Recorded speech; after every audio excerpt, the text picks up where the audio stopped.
Bienvenidos a Financiero News, el espacio en donde te conectamos con la información sobre economía, finanzas, negocios e inversiones para que puedas tomar buenas decisiones. Para iniciar, damos paso a nuestros principales titulares. Bancos deberán crear nuevo colchón de capital y además le aprueban regulación para mitigar riesgo de créditos.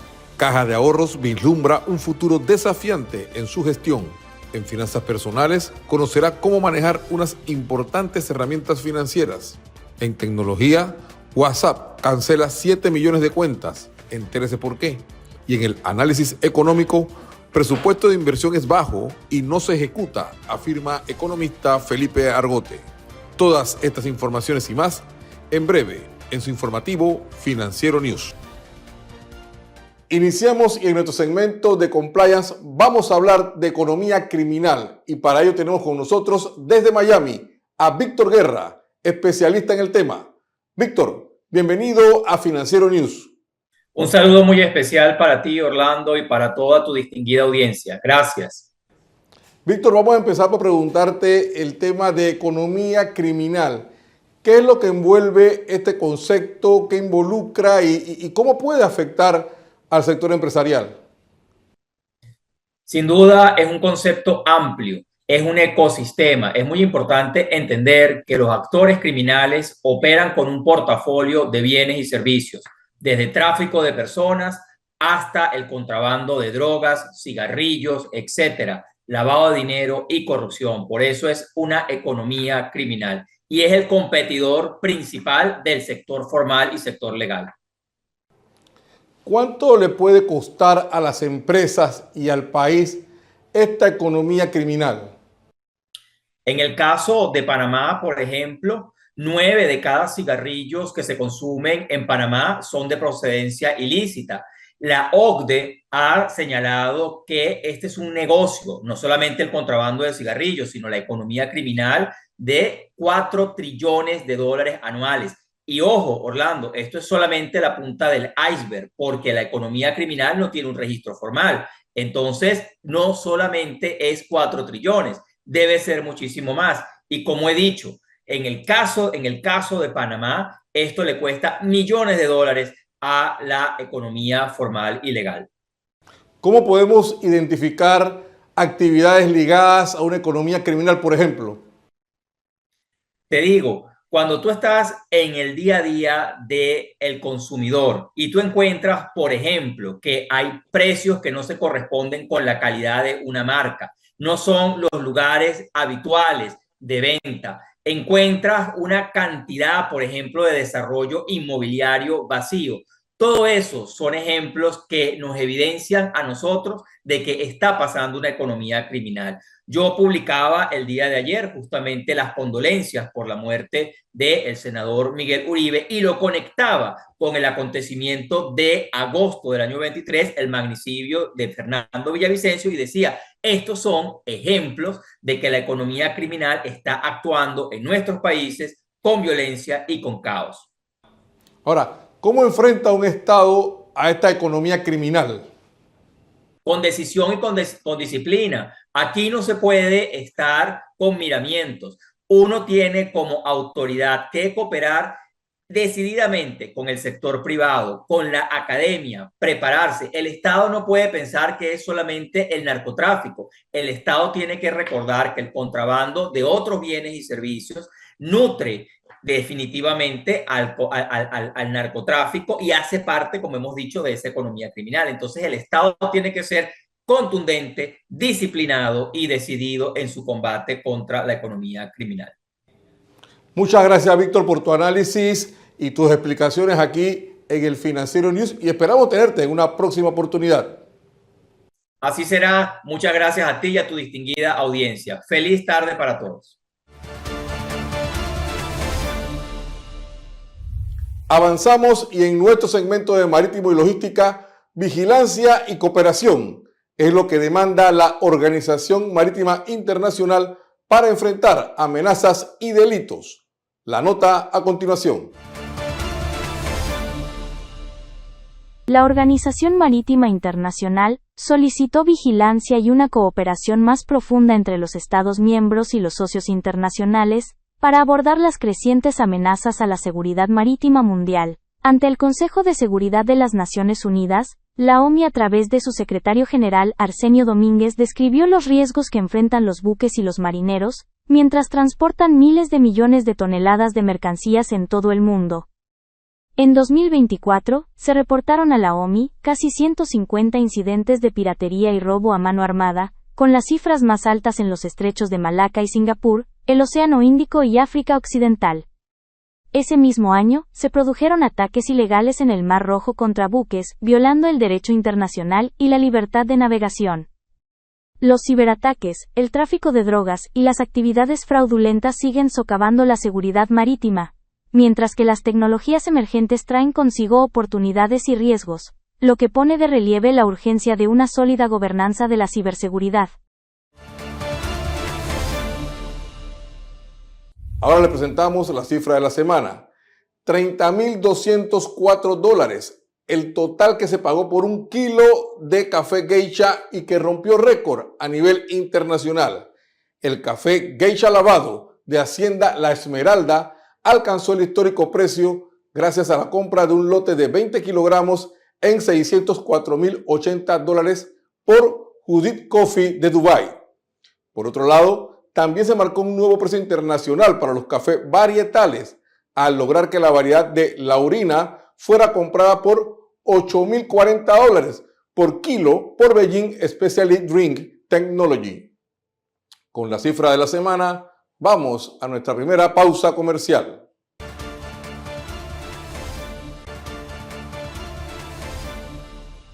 Avanzamos y ahora en Desde el Mercado nos vamos a Carolina del Norte, en Estados Unidos, con José González para actualizarnos en materia de los mercados internacionales.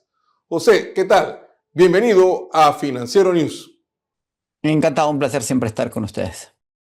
José, vamos a empezar. Han salido los últimos datos de la inflación en Estados Unidos. ¿Qué lectura le das al respecto? La inflación se mantuvo exactamente en el mismo nivel que el mes anterior, 2.7% anualizada. Para el mes de julio, el mercado esperaba 2.8, 10 puntos básicos por encima del 2.7 del mes anterior. Y a pesar de que sigue siendo un nivel relativamente elevado a ese 2.4 de hace 2 meses, y en donde aparentemente se ha detenido la desinflación, es decir, esta inflación que venía bajando de ese 9.1% de junio del 22, se ha estancado y se mantiene alejada del 2% al que aspira la Reserva Federal. Sin embargo, el mercado lo ha tomado de buen gusto en la medida que no se siente completamente el efecto de las tarifas de la administración Trump anunciadas el 2 de abril. Lo cierto es que recién las tarifas se van a sentir en estos próximos meses y lo que queda del año, en la medida que las tarifas recién están empezando a ser aplicadas luego de los hiatos de 90 días decretados al mundo en general y a China en particular. Los mercados bursátiles han seguido subiendo porque estos indicadores de inflación, que no son superiores necesariamente a lo que se esperaba, acompañados de indicadores de una desaceleración en el empleo, el mercado asume que en la reunión de septiembre la Reserva Federal, que no ha reducido las tasas una sola vez en lo que va del año, debería ser el 100% de las expectativas, es que ven un recorte. Esta situación ha generado expectativas, incluso el secretario del Tesoro ha pedido que se baje la tasa de interés de unos 50 puntos básicos. ¿Qué opinión tienes al respecto? La Reserva Federal había mencionado a fines del año pasado que esperaba hacer por lo menos 2 recortes este año. Si ya tenemos, ya entrando a septiembre, las sesiones de la Reserva Federal que quedan son reducidas y la solicitud del secretario del Tesoro no necesariamente va a ser escuchada por una Reserva Federal que siempre ha dicho que va a tomar decisiones en base a la data, pero la data es conducente. Recordemos que la Reserva Federal tiene 2 mandatos. Uno, evitar la inflación, y el otro, promover el empleo. En este momento, ambas parecían verse alineados. La presión de la Casa Blanca es muy grande para que bajen las tasas. Jerome Powell se ha resistido a esa presión política y, sin embargo, los números sí podrían indicar que esperándose todavía dos recortes, pues uno podría ser en septiembre y otro hacia fines de año. Y por otro lado, lo que ha seguido alimentando las expectativas y las ganancias en los índices bursátiles es que las ganancias corporativas del segundo trimestre han sido mejor de lo esperado casi en el 90% de los casos. ¿Cómo han reaccionado los mercados frente a este escenario? Las acciones, al parecer, se han fortalecido con unos cierres muy positivos en los últimos días. Mira, el mercado sigue subiendo. Recordemos, los mercados bursátiles son oportunistas, toman ventaja de la oportunidad asumiendo que las cotizaciones van a seguir subiendo. Sin embargo, la segunda mitad del año podría ser más compleja o complicada que la primera. Uno, por el impacto en las tarifas. Hay un conflicto, un encuentro en redes sociales entre el presidente y Goldman Sachs por sus perspectivas en lo que resta del año en función del impacto inflacionario de las tarifas. Y si Goldman Sachs, que hoy día reafirma sus perspectivas, el presidente dijo en un True Social que deberían despedir a su economista en jefe y que el CEO de Goldman debería dedicarse a DJ y abandonar el banco. Sin embargo, hoy día reafirman sus expectativas y ese es el consenso. El mercado está, como se dice en inglés, price to perfection. Los niveles están calibrados a la perfección. Y si la segunda mitad del año, lo que queda de la segunda mitad del año, ya estamos en agosto, es decir, y casi a la mitad de agosto, la economía se deteriorase y los resultados corporativos no fuesen mejores de lo esperado en el tercer y el cuarto trimestre, el mercado debería sufrir, experimentar algún tipo de moderación sin una corrección.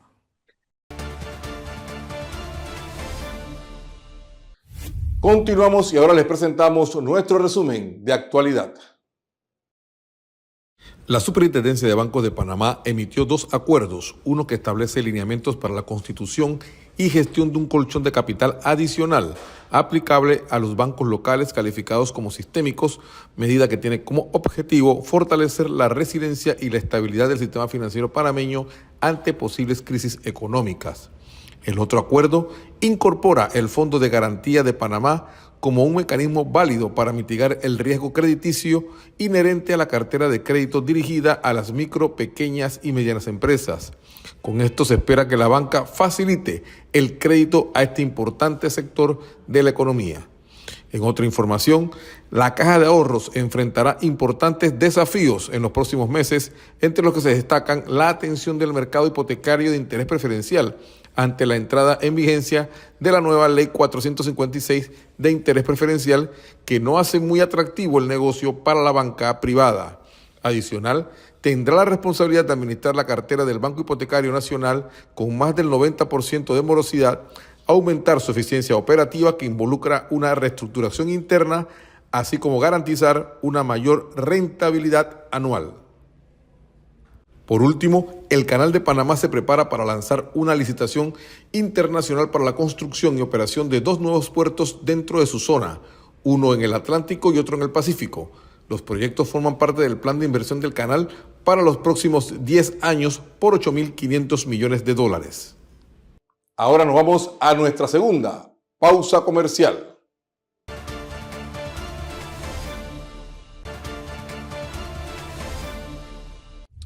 Continuamos con el programa y le presentamos nuestro segmento de finanzas personales. En esta ocasión, Simón Navarro nos explica cómo usar las herramientas financieras. Simón, bienvenido a Financiero News. Muchísimas gracias, Orlando. Hoy vamos a hablar de algo bien interesante y rápidamente le voy a hablar sobre productos financieros. Uso inteligente de tu crédito, finanzas personales saludables. Vamos a comenzar rapidísimo. Tarjeta de crédito. ¿Cuándo usarla? Compras pequeñas y recurrentes. Emergencias puntuales. Construir historial de crédito es importante con la tarjeta de crédito. Un consejo que te puedo dar. Paga el total mensual para evitar intereses. Y también es importante no la uses para pagar deudas, sino para obtener utilidades. Préstamo personal. ¿Cuándo usarlo? Consolidando deudas con altas tasas. Inversiones pequeñas como educación, negocios. Gastos médicos inesperados que normalmente pueden pasar. Y un consejo que te doy, úsalo solo si puedes cumplir con las cuotas y no lo uses para consumos impulsivos. Préstamos hipotecarios, ideal para inversiones a largo plazo, tu patrimonio, lo que tú vas a tener a largo plazo. Pero ¿por qué utilizarlo? Evalúa tu estabilidad laboral y tu capacidad de pago para poder aplicar para un préstamo hipotecario.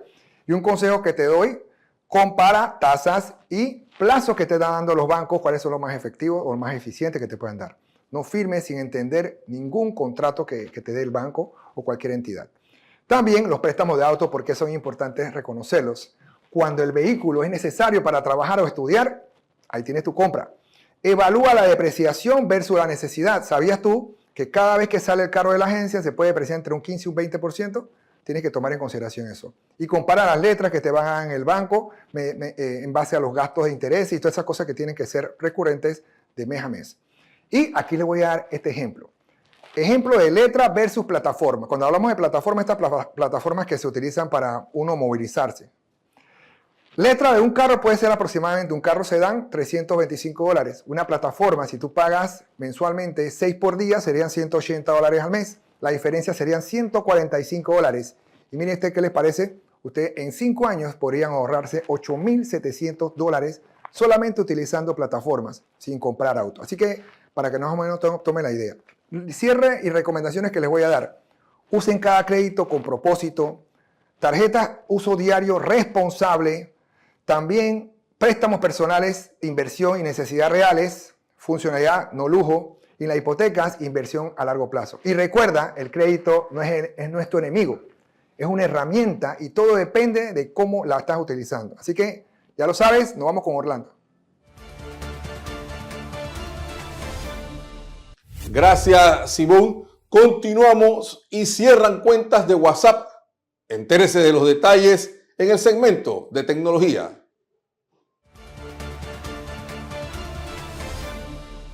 El crecimiento de las estafas digitales en WhatsApp ha llevado a la eliminación de 6.8 millones de cuentas fraudulentas en el primer semestre de 2025. Los expertos de Kaspersky explican que los ciberdelincuentes han utilizado herramientas de inteligencia artificial, IA, para automatizar sus estrategias y crear mensajes sofisticados que prometen ganancias rápidas, ofertas de empleo falsas, inversiones en criptomonedas y notificaciones fraudulentas de cobros de empresas de paquetería. La compañía de ciberseguridad alerta sobre los principales fraudes en circulación y ofrece recomendaciones para protegerse. Las estafas identificadas en Meta siguen un patrón. El primer contacto ocurre en redes sociales, apps de citas o por SMS, y dirigen a la víctima hacia WhatsApp. Ahí, reciben mensajes bien estructurados con enlaces o instrucciones para realizar tareas o inversiones que prometen retornos asegurados, pero que forman parte de esquemas fraudulentos, muchas veces operados desde el extranjero. Kaspersky señala que los delincuentes utilizan datos filtrados para personalizar sus mensajes, incluyendo nombres, números de identidad oficiales e historiales de gastos, lo que hace que las estafas sean aún más convincentes. Avanzamos y en nuestro análisis económico tenemos con nosotros al economista Felipe Argote, que nos dará detalles sobre cómo van los ingresos y la ejecución presupuestaria del Estado. Felipe, bienvenido a Financiero News.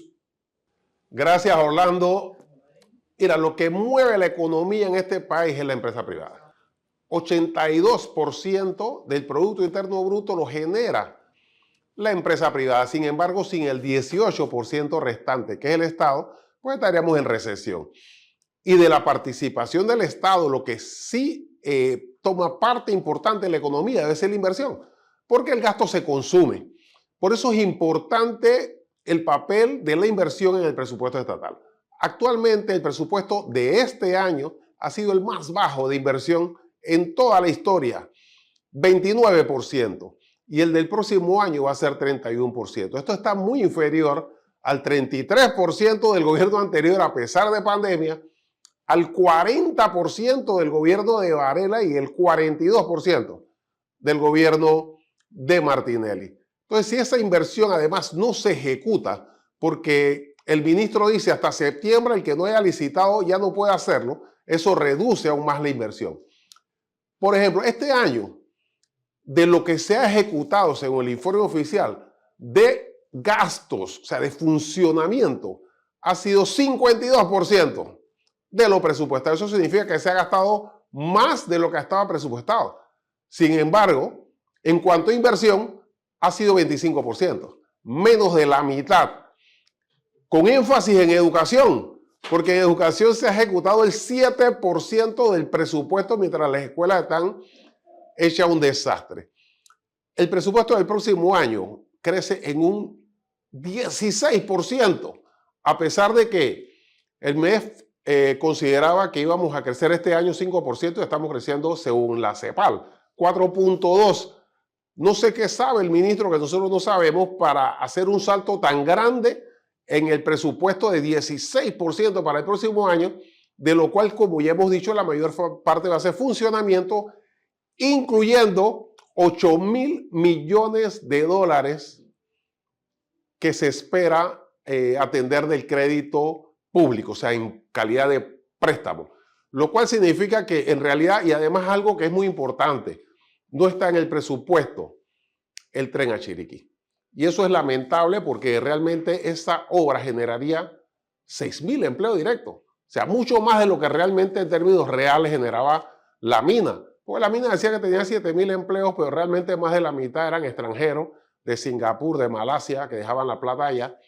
En cambio, algo en la carretera da empleo a mucha gente, incluyendo restaurantes, incluyendo trabajadores, incluyendo los mismos ingenieros de mina que se necesita para abrir los túneles. Entonces, no me parece que se esté enfocando en inversión como debería. Además, está súper inflado. Debería bajar 30% el gasto y gran parte de eso dedicarlo a inversión, pero eso no es el caso. Bueno, con esto despedimos el segmento y pues nos vemos la próxima semana.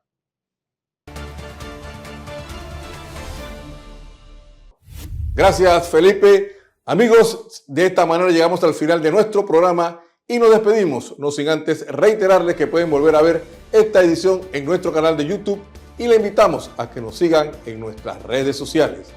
La invitación para la próxima semana con la información que usted necesita saber para tomar buenas decisiones. Hasta pronto.